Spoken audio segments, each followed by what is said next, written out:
Hallelujah. स्वागत है आप सबका मेरी भविष्यवाणियों की पुस्तक में। तो आइए हम आज के पवित्र वचन को पढ़ेंगे जो कि परमेश्वर के दास प्रेरित अंकुर यूसुफ नरूला जी के द्वारा लिखा गया है। अगुए के दर्शन के द्वारा आशीष पाना। जैसा कि यूहन्ना की पुस्तक अध्याय 12 उसकी 26 आयत में लिखा है, यदि कोई मेरी सेवा करे तो मेरे पीछे हो ले, और जहां मैं हूं वहां मेरा सेवक भी होगा। यदि कोई मेरी सेवा करे तो पिता उसका आदर करेगा। मेरे प्रियो, बाइबल बताती है कि अगर परमेश्वर ने आपसे सीधा कुछ करवाना होता है तो वो ये नहीं कहता कि जहां मैं हूं वहां मेरा सेवक भी होगा। वो सेवक का नाम नहीं लेता, वो अपना नाम लेता है, क्योंकि उसने आप लोगों को बीच में रखा है। परमेश्वर का किसी व्यक्ति को या चर्च को आशीषित करने का तरीका क्या है? वो एक व्यक्ति को खड़ा करता है। जब परमेश्वर ने मूसा को एक दर्शन दिया और मूसा को बोला तो इन लोगों को ये बात बताएगा और वो उसका पालन करेंगे और आशीषित होंगे। पौलुस को कहा, मैं तुझसे अन्य जातियों के अंदर काम लूंगा। बहुत सारे लोग तेरे द्वारा बचाए जाएंगे और कलीसिया तेरे द्वारा स्थापित होगी। बाइबल कहती है कि पौलुस ये दर्शन अपनी कलीसिया को बताता था कि परमेश्वर ने मुझे कलीसिया स्थापित करने के लिए चुना है।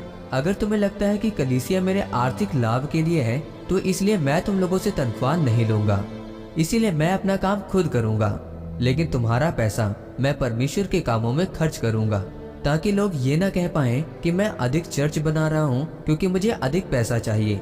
बाइबल कहती है कि अगर आप ध्यान से पौलुस की पत्रियों को पढ़ेंगे तो पौलुस ने बार बार कुछ कलीसियाओं का जिक्र किया। तुमने परमेश्वर के सुसमाचार को फैलाने में मेरा साथ दिया है। अब मेरा परमेश्वर तुम्हारी हर घटी को महिमा सहित मसीह यीशु में पूरा करेगा। ये वचन सब लोगों के लिए नहीं था, ये वचन उस कलीसिया के लिए था जिस कलीसिया ने पौलुस के दर्शन में उसका साथ दिया। मेरे प्रियो, आप लोग कैसे आशीषित हो सकते हैं? जो दर्शन परमेश्वर ने आपके अगुए को दिया है उस दर्शन में शामिल हो जाओ, तो आपकी आशीष दूसरों से अधिक होगी। मैं आपको एक बात बता देता हूँ, जिस काम के लिए आप चुने नहीं गए उसके लिए आप रो लो, आप प्रभु को बोल लो, उपवास रख लो, उपवास रख रख कर सूख जाओ, आप वो काम नहीं कर सकते। अगर परमेश्वर को मुझसे ये काम लेना है तो उसने इसी काम से मुझे आशीष देनी है।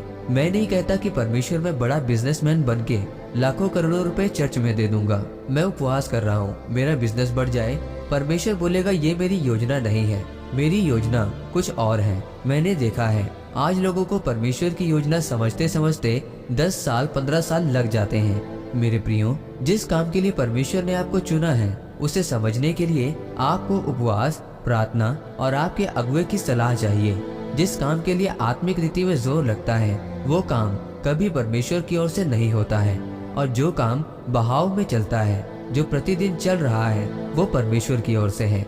जिस काम के लिए प्रभु ने आपको चुना है और जिस जगह के लिए चुना है, आप दुनिया घूम आओ, आपको वहीं आना पड़ेगा। आज लोग पूछते हैं कि मैं आशीषित क्यों नहीं हूँ, मेरा चर्च क्यों आशीषित नहीं है? क्योंकि तुमने कभी मदद को बोया ही नहीं, इसलिए तुमने मदद को काटा नहीं। इसलिए जो आप बोते हैं वही आप काटते हैं।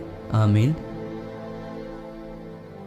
आइए इस प्रार्थना को आप मेरे साथ एक मन होकर करें। सर्वशक्तिमान परमेश्वर, इस वचन के लिए मैं आपका धन्यवाद करता हूँ। परमेश्वर, मैं प्रार्थना करता हूँ कि मैं आपके दास के दर्शन के साथ जुड़कर रूहों को बचाऊंगा और अपनी आशीषों को ग्रहण करूंगा। आप मुझे अनुग्रह दें प्रभु यीशु मसीह के नाम में, आमीन।